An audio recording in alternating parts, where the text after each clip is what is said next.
You know what? I've been around for a while. I've traveled the world, met some interesting people, done some crazy things. So you might just think there's not much that could take me by surprise.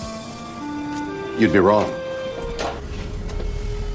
The world is full of stories and science and things that amaze and confound me every single day. Incredible mysteries that keep me awake at night. Some I can answer. Others just defy logic. Can people move from the present into the past or future? Eyewitnesses report a woman materializing from thin air. Could she be a time traveler? An ancient stone structure suggests the incredible. Did ancient pagan worshippers practice human sacrifice in New Hampshire? Plants seem to possess strange powers, allowing them to detect human thought. Are they sentient beings with dark intent? Yep. It's a weird world. And I love it.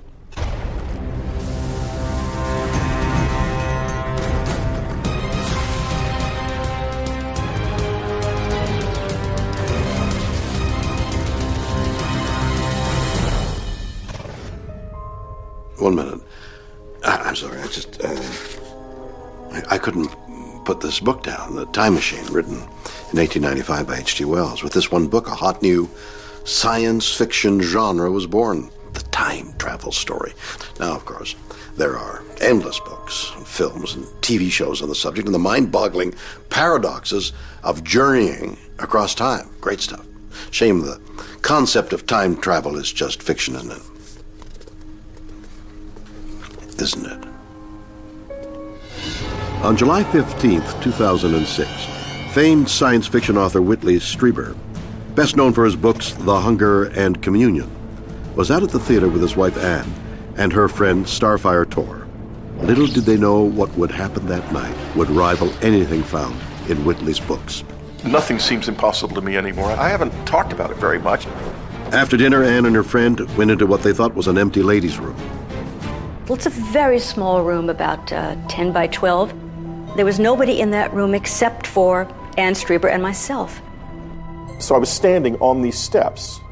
No one went in it after the two of them went in it. And I was watching the entire time. Anne was a little bit before me, and she left and said she would wait for me outside. So I went outside, stood in front of the door, waiting for Starfire. As I slightly rounded the corner, coming out of the stall, a woman just materialized. Whoa! She didn't seem to understand where she was. She seemed confused, and then she just left the room. While I was standing there, a woman came out. I go out the door to the ladies' room, and Anne Strieber rushes up to me, very, very excited. She says, "A lady came out, but she didn't go in. A lady came out, but she didn't go in." This was pretty amazing because we knew no one was in there when we went in. So how could someone have come out who was never in there in the first place? No one, absolutely no one, went in that bathroom. Who was this mysterious woman? And how could she have appeared from nowhere? For the eyewitnesses, this is no ghost story. For them, the answer is much weirder. Something altered the timelines. We were brought together like a bad edit of a film, and that's how we almost collided. Right. Two women go into an empty bathroom and three women come out. Is it really possible this mystery woman slipped through from another time? Is that weird or what? I'd say that's the weirdest. Weird or what yet. Yeah, it's pretty far out, but remarkably, time travel may indeed be possible. And proof could soon be found in a 17-mile tunnel deep underground at the border of France and Switzerland. This is the Large Hadron Collider, a 17-mile-long tunnel designed to smash atoms together in an attempt to recreate conditions that last existed just before the Big Bang, when the universe was less than a trillionth of a second old. Scientists at the LHC are trying to understand what happened in that critical moment to make our universe what it is. By solving this, they hope to shed light on some of the most fundamental unanswered questions in physics. With the Large Hadron Collider, Perhaps one day we'll be able to answer these cosmic questions.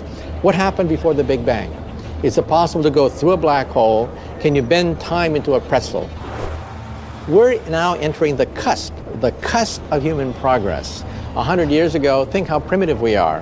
100 years from now, think of how advanced computers, artificial intelligence will be.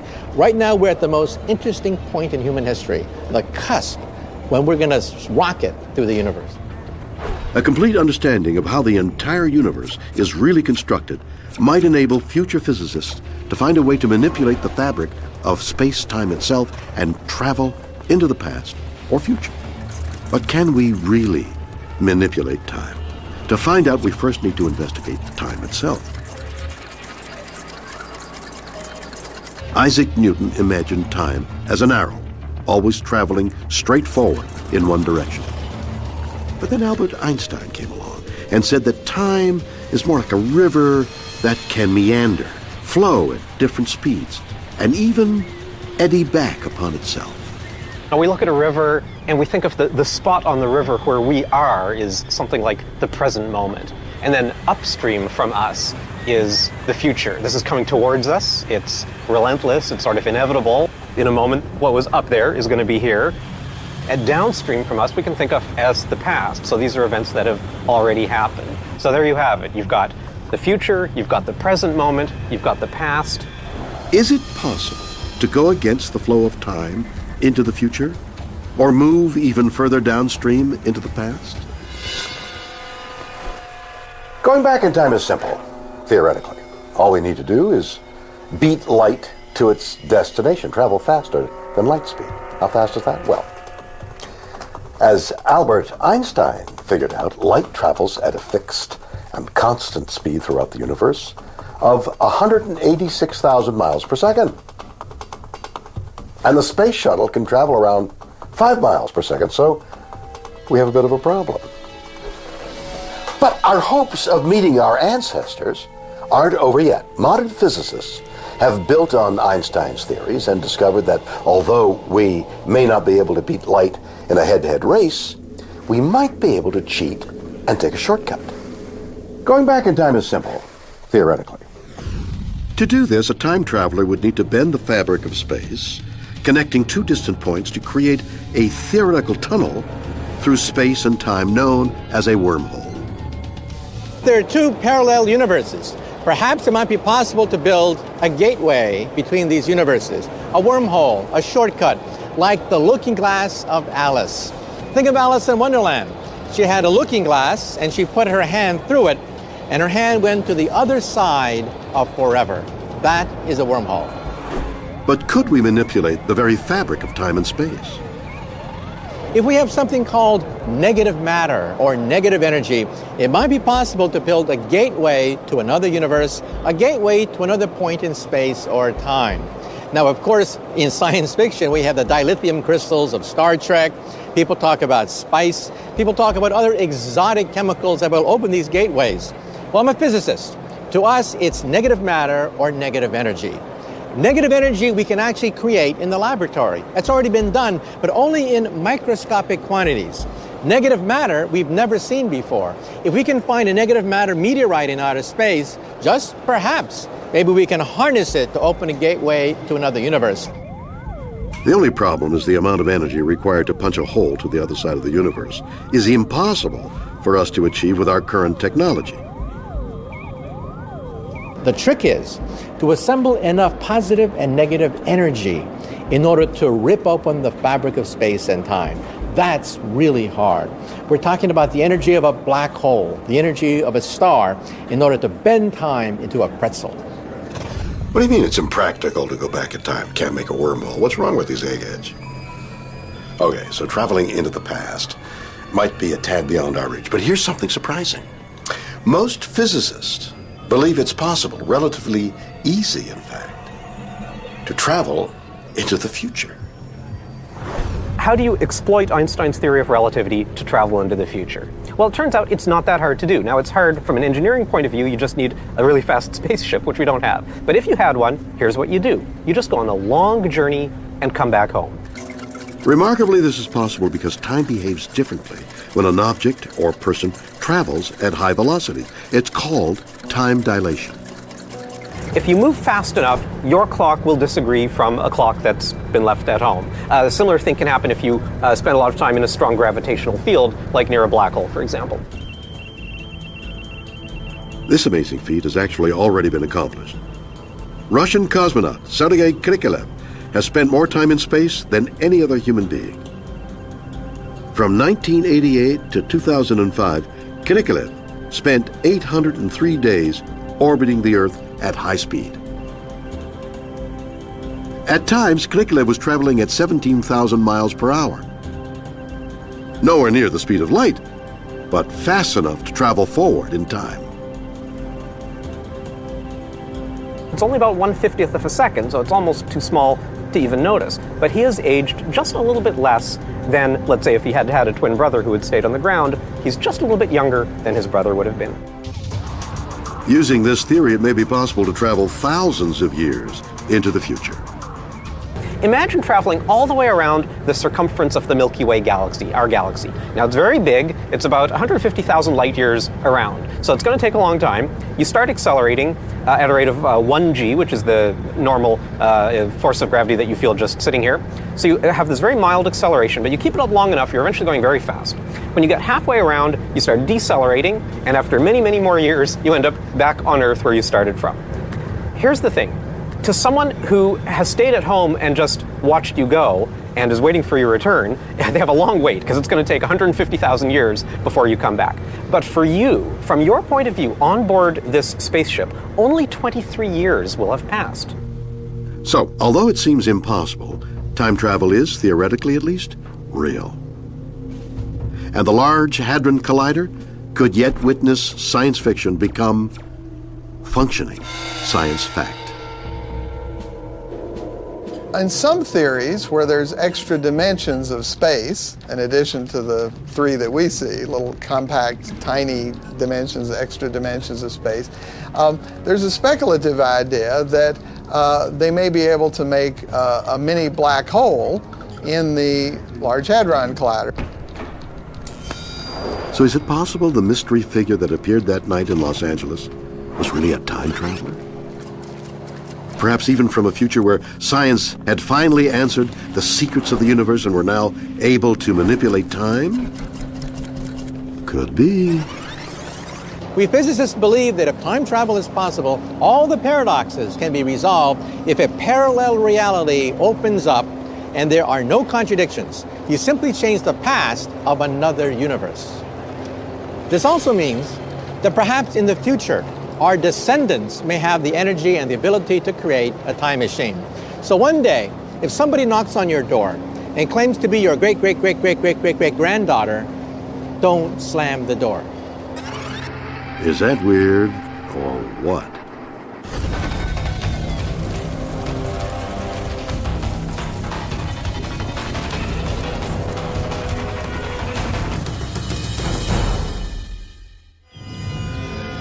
A mysterious set of stone structures in rural New Hampshire. Could this be a place of pagan worship and human sacrifice thousands of years old? The astronomical alignments are one of the key pieces of evidence the site is ancient. Does this mean ancient Europeans crossed the Atlantic thousands of years before Columbus? So it really does open up a whole different way to look at North American history. What is this place? Who built it? And what could its existence mean for America? Truth in history, it would seem, is a sliding scale. The facts that we know today may all crumble away with discoveries of tomorrow, and those discoveries are often to be uncovered in the most unlikely of places. For example, could an innocent-looking pile of rocks tucked away in the corner of a farmer's field in the northeastern United States challenge everything we think we know about American history? What if the first European to arrive in North America wasn't Christopher Columbus or even a Viking? What if, instead of coming to New England in search of religious freedom, the first European settlers came to practice human sacrifice? In Salem, New Hampshire, a mysterious grouping of megalithic stones standing 14 feet high surround a compound that houses a maze of 8-foot-long chambers and crypts set into the ground. The centerpiece, a huge stone slab that looks like a sacrificial table. This is Dennis Stone. His family has owned the site for 3 generations, and he has an amazing theory. Stone believes that this is the oldest man-made structure in the entire United States. America Stonehenge may be one of the more important archaeological sites in the Western Hemisphere. There are different theories of who built the site. If it is in fact ancient and was built by Old World people, this would demonstrate that people crossed the Atlantic Ocean a few thousand years before Christopher Columbus or even the Vikings came to America. Sounds crazy, doesn't it? The very idea that explorers predating Columbus by millennia might have crossed the Atlantic and made America their home? Well, before you dismiss the idea, consider this. It was only in 1960 that the Norwegian archaeologist Anne Ingstad was ridiculed when she proposed her idea that Vikings had settled North America in the 12th century. But it turned out to be true. Ingstad's discovery changed history, and the Viking settlement she found in Newfoundland, Canada, is now an official World Heritage Site. Could this structure have been built by mysterious ancient travelers? Stone believes similarities between his site and archaeological sites in Europe hold the key to uncovering the truth. We have a couple of chambers here that are very reminiscent of chambers found in France, Ireland, Spain, the Netherlands. One of the purposes we know of is that they're used for astronomical alignments with the sun, moon, and stars. And there are just stone markers. The sun would rise or set over these stones, so the moon would do the same thing. And this may have been tied into the religious ceremonies, the longest day of the year, the shortest day of the year, or the equinoxes. And there's also stones that align with cross-quarter days, days in between the seasons. The ancient Celts and other cultures actually set up stones which would mark these times. The Celts, a diverse group of tribes that dominated much of Central Europe until around 1600 years ago. Stone remnants of Celtic structures, including elaborate burial chambers, can be found all over Europe. It has also been suggested that the Celts were involved in the construction of England's most famous ancient megalith, Stonehenge, a site some believe was created as a giant astronomical tool. Its stones aligned to the solstice positions of the sun and moon. Did Celts come and settle America 1,000 years before Columbus? In the 1970s, Barry Felligan, a professor at Harvard, stumbled upon a stone carved here on site, and the kind of writing that was on the stone, something called Iberian Punic. The Iberian Peninsula area at that time housed the Celts. David Brody is an amateur archaeological researcher. He supports the idea that the Celts, not Columbus, were the first Europeans to reach the New World. We think of the Celts as being from Ireland, but actually they originated in Central Europe and then went down to the Iberian Peninsula. But it's the Celts leaving the Iberian Peninsula region that I think came over here and established the site at America Stonehenge. This place is becoming weirder and weirder by the minute. So who the heck was it hanging around these woods all that time ago, and what were they doing? Could this site in New England share the same purpose as the original Stonehenge in Old England? A prehistoric monument of huge, carefully aligned stones assembled by ancient Britons for some mysterious pagan purpose? If the Celts did build this American Stonehenge as a religious site, then Dennis Stone has some striking ideas as to what ceremonies would have been performed here. I'm standing next to the sacrificial table. It's one of the main features at America Stonehenge. This table measures about 9 feet in length, 6 feet in width, and it sits on 4 stone legs. On the surface of the stone, there's a rectangular cutout or groove that's been made on the surface, and it has a little runoff. So if a ceremony of some type was taking place, a fluid could run through the channel and then run off the stone into a vase, perhaps. Although little is directly known of the Celts' religious practices, the Romans who fought them, and even Julius Caesar himself, often described how Celtic druids or priests carried out human sacrifice to honor their many pagan gods. The discovery of various ancient sites of ritualized murder in Europe may support this. The stone table in Salem also has another, even more bizarre feature Dennis Stone calls an oracle tube. This tube goes through about 8 feet, comes out underneath the sacrificial table. The voice would project out under the table during a ceremony, perhaps, and people would hear the voice and think it was a god or spirit talking to them. I am the god of the underworld. I accept your sacrifice. Remember, always obey the priest. When we find these large, elaborate stone structures, historically, they were done to honor gods for religious purposes, whether it's the pyramids or Stonehenge in England or Notre Dame Cathedral in Paris. When ancient man went to the effort to build something this elaborate, it was done for religious purposes. And again, that takes me back to the Celts, perhaps 500 BC. That's the type of thing that they did all over Europe at that time and would have done here if they came to America. America settled by Iron Age Europeans. It's an explosive theory, but not one exactly shared by many experts. Research since the 1940s has shown there's a great deal of differences between what we find in Ireland and what is found at this site. There are major differences in the architectural styles. There are differences in the engineering of how the buildings are put together. An expert in prehistoric stone structures, James Gage, also believes that an ancient civilization built this place, but based on carvings in the stone themselves, his theory is that the structure was created by a more local people, Native Americans. First and foremost is the large number of Native American artifacts that have been found at the site. And these artifacts range from, scrapers and projectile points, stuff we normally expect, to paint cups and rubbing stones. This evidence also includes clay pottery that they were actually manufacturing on site. There was a small wetlands area where they were able to actually mine the clay, and adjacent to it they had a small area where they were making the pots and firing them. One of the more interesting features about this site is it has a number of peck grooves, chipped out stone basins, and they're all been created by pecking out the stone using a hammerstone. And this pecking technique is very distinctive to the Native Americans. The Celtic culture was a fairly advanced civilization. It had metal tools, they were making gold artifacts. We would expect them to use more advanced technology other than just simple hammerstones. The Native American theory makes obvious sense, but not according to David Brody. It is possible that the Native Americans did build the America Stonehenge site.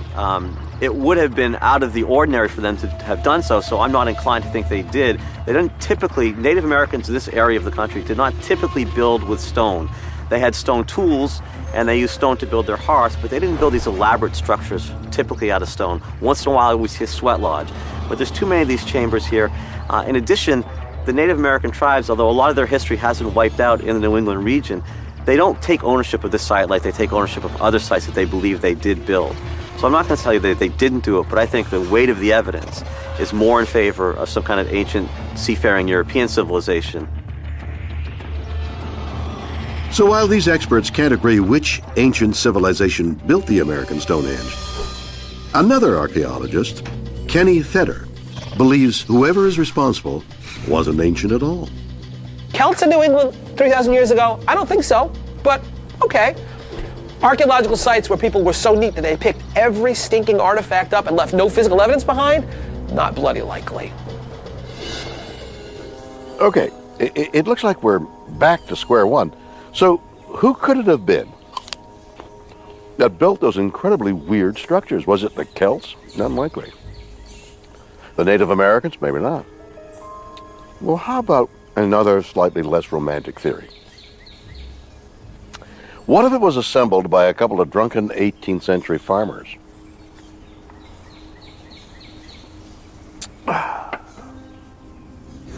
If America Stonehenge is what I think it is, which is 19th century idiosyncratic structures, that doesn't make it any less important than if it's a 3,000-year-old site with Celts traipsing around in southern New England. Makes it of different significance, but I don't think it makes it less significant. It just makes it different.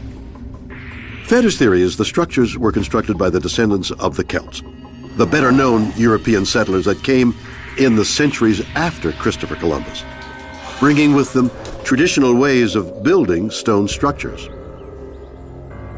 Yeah, damn right. They were Celts, but they were Celts from the 1800s and 1700s, because those are the people who moved here. Good point, but can't the more recent Celtic immigration theory explain the existence of the site's most macabre and enigmatic-looking object? Why does American Stonehenge appear to have a sacrificial table? Look at the names of the towns, for example, in New Hampshire, around where American Stonehenge is located, the towns and the counties. Places like Londonderry. Well, why is it called Londonderry? Because the people who lived here were from Great Britain. They were Celts. These stones are found actually throughout New England, so you're sort of left with a choice. Either there's this like widespread practice of human sacrifice throughout New England, or we got something else going on, and I think it's something else that's going on. If you Google limestone or cider press stone, you'll actually come up with some antique sites where they'll sell you stones like that. The deal is, if you know something about historical technology, that historical process, we do know that the stones like that are found throughout New England. They were used for a number of kind of mundane purposes, not sacrificing people, but in fact making apple cider or producing lye soap. The deal is that an artifact like that, an object like that, is something that we, in the modern world, we suffer from kind of cultural amnesia. We don't press our own cider. We don't make lye soap anymore. And so the objects, the artifacts from that period, that any little kid would be able to tell you, oh yeah, we use that for making soap. Today, it's mysterious. So are the drainage grooves on the 4-ton stone table actually for apple juice, not human blood? It may be the most plausible theory, but the mystery of the American Stonehenge cannot be cleared up quite so neatly. Charcoal pits at the site have been carbon dated and believed to be more than 2,000 years old. And Dennis Stone still believes his site is proof that an ancient people commemorated the coming of the solstices here, exactly as they may have done at the real Stonehenge. The astronomical alignments are one of the key pieces of evidence the site is ancient. The alignments do not work today. They're off a certain amount due to the Earth's tilt changing. In 1977, we took 4 years' worth of survey data. We sent it to the Harvard-Smithsonian Center for Astrophysics in Cambridge, Mass. They ran it through the computer, and they said that if these were used for astronomical purposes, they would work about 1800 BC, plus or minus about 200 years. We have taken carbon datings on the hilltop, about 16 of them. In the main site, which is where we're standing right now, the oldest carbon dating was 4,000 years old. This agrees pretty closely to the astronomical data and results. American Stonehenge could be proof that ancient Europeans traveled to North America thousands of years before Columbus. Or it could be a rare example of Native American stone building. Or it's just a really weird apple cider factory built by colonial farmers. Only one thing is for certain. The origins and purpose of American Stonehenge remains a mystery. Is that weird? Or what?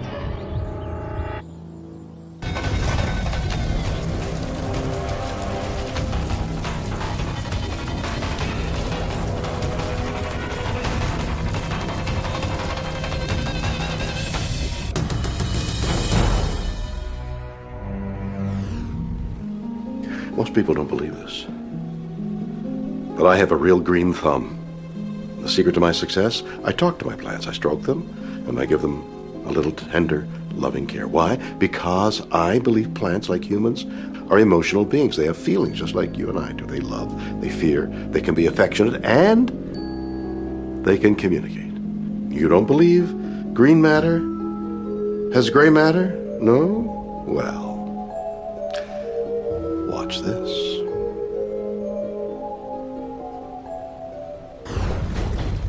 Of all the many different organisms that are on the planet Earth, common sense dictates that mammals are the most advanced, capable of thought, reasoning, and emotions.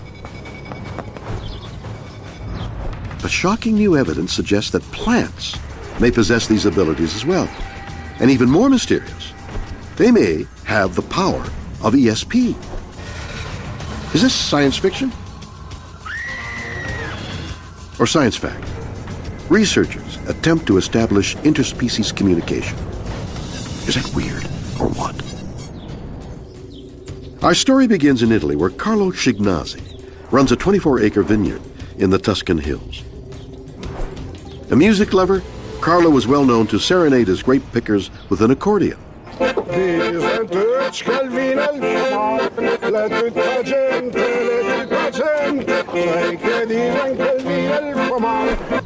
But in 2002, Carlo would stumble upon the true amazing power music could have when, as an ecologically friendly way of controlling pests from ruining his crop, Shignazi placed loudspeakers all around his vineyard to play 24-hour-a-day classical music. The pests were frightened away, but that's not all. Something else happened, something bizarre. The grapevines nearest the speakers grew 50% larger than the rest of the crop, matured more quickly, and even grew towards the source of the music. It's fantastic to see. It's impossible to believe.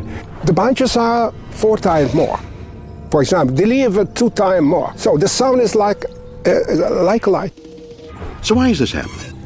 Is there a logical explanation, or is the reason far stranger? Could the soaring sounds of Bach and Mozart's delicate ditties revolutionize the way we treat our greenery? Researchers discovered that popular tracks such as Simon and Garfunkel's Bridge Over Troubled Waters and Beethoven's Pastoral Symphony improved milk yield in dairy cows by as much as 1 liter per day. Why? Because calming music was found to reduce stress in the animals. Happy moos equals more milk. Could something similar be happening with plants? Could relaxed grapes with impeccable musical taste ripen quicker? Could plants have an intelligence science has yet to fathom? Botanist Dr. Jaideep Mathur says that the grapevine's response to music can be simply explained. Basically, we are talking about vibrations. Plants are able to exhibit primary perception, where they can pick up happenings from their surroundings, and that can be read out as electrical impulses. As far as classical music is concerned, perhaps there are certain tones, certain timbre, certain levels of vibration that plants are more responsive to in that particular music. Sound waves are vibrations in the air made up of different frequencies. The vibrations caused by the sound of music can be felt by the plants in their leaves or in the soil. Research suggests that plants may respond to music by increasing the expression of the genes, stimulating growth.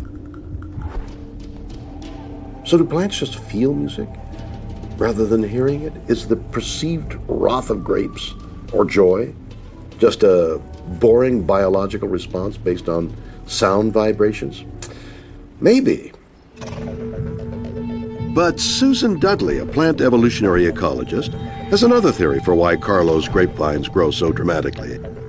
And it may have something to do with how the plants in the vineyards are related to each other. Every plant has a mother and a father. And the vineyard in Tuscany could be doing better because they're planted next to their siblings. For some plants, we know that plants do better when they're planted next to their siblings.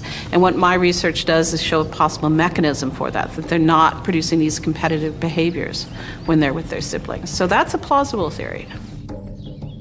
To create a consistent grape, most vineyards use cuttings from healthy plants, then graft them onto rootstock. This means that often, most of the vines in a given field are genetically related clones. I went looking to see whether plants could recognize who their relatives were and behave differently with those relatives. What we found is that plants respond differently to liquid in which other seedlings had been in. So you put a seedling in the liquid, you take it out, you put your test seedling in, and you measure it. And it will grow more roots if that first seedling was a stranger, but it won't grow more roots if that first seedling was a sibling. And we had a control where we just lifted them out, put them back in again. So we definitely see that there's something soluble, some kind of chemical maybe that the roots probably put into the liquid that they're responding to, but we don't know what it is. Plants compete for limited resources like sunlight, nutrients, and water, meaning there are winners and losers in this equation. Dudley's research has shown that when certain plants grow beside their kin, they work together for mutual survival and are more likely to all do well. with a winery, usually vintners are planting all the same kind. They're not planting very different kinds together, so rather than better sharing because they're different, they might be sharing better because they're less competitive with each other. Okay. Maybe I am barking up the wrong tree. Sorry. Seriously. What if the grapes of Tuscany and plants in general don't ripen or respond or grow tall and healthy because they love music? What if it's because they love each other? But can this sibling explanation sufficiently solve the mystery in the Italian vineyard? Family ties may make the vines grow better, but why would only some vines grow toward the speaker? Could the answer be far stranger than anything even science fiction writers might imagine?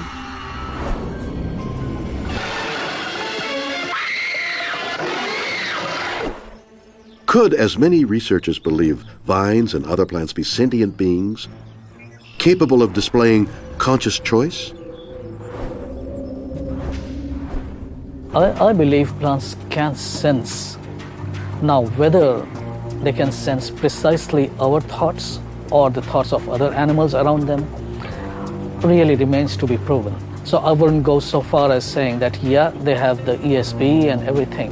However, what I definitely can say is they would be influenced very easily by changes in their environment. And that maybe reflects to a certain extent the thought process. We do not know. Jay Deep and his assistant Zach are going to put the sentient being theory to the test. They're going to hook up this plant to a state-of-the-art polygraph. Sensors will read the subtle changes in the plant's electrical activity to see how it responds to various stimuli. If there's a noticeable spike in the plant's electrical activity, then that would suggest that the plant can read human thoughts. I'm absolutely curious about what is the outcome from this particular experiment, because it might actually be an opening for the way my own research direction that will move into. Because if there's a positive response, I would really love to follow that up in a more scientific manner. For their first experiment, they're going to test what many gardeners believe to be a fact, that plants respond well to human touch. Lightly brushing the leaves and the stems of the plant. No, sorry, Zach. But there's no response. Now they're going to attempt what few scientists have ever tried before. Threatening thoughts. They're going to see if plants have ESP. No response so far?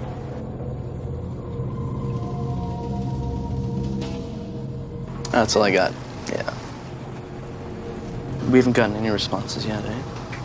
Since there's no response, Jay Deep and Zach are going to raise the intensity of the next experiment. They're going to threaten the plant with violence. Cut plant.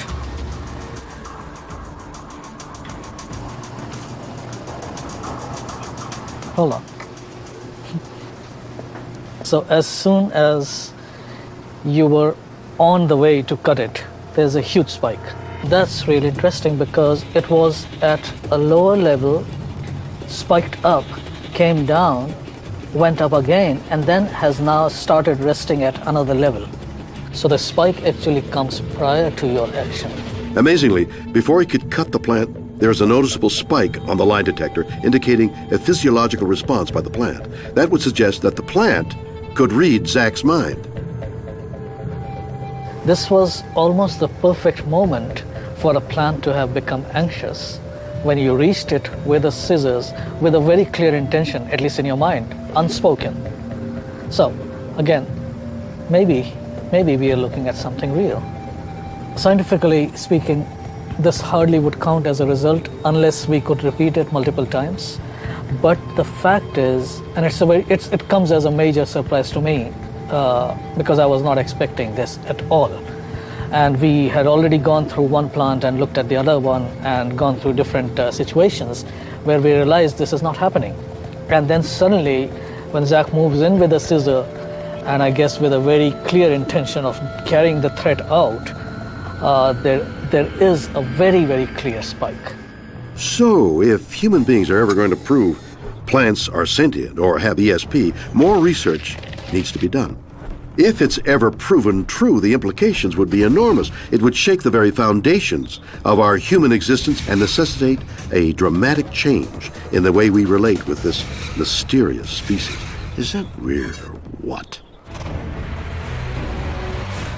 So 3 weird mysteries. A multitude of even weirder possible explanations. A woman materializes from nowhere into an LA bathroom. Did she use a wormhole to travel through time? Did she travel faster than light speed? Is any of this possible? A mysterious stone structure in New England. Proof that the ancient Celts settled the United States? Was this built by Native Americans? Or was it created in more recent times as a booze-making factory? Vines in Italy seemingly respond to the sounds of Mozart. Are plants sentient beings with human feelings and desires? You decide. Join me next time for more stories that will undoubtedly be weird or what?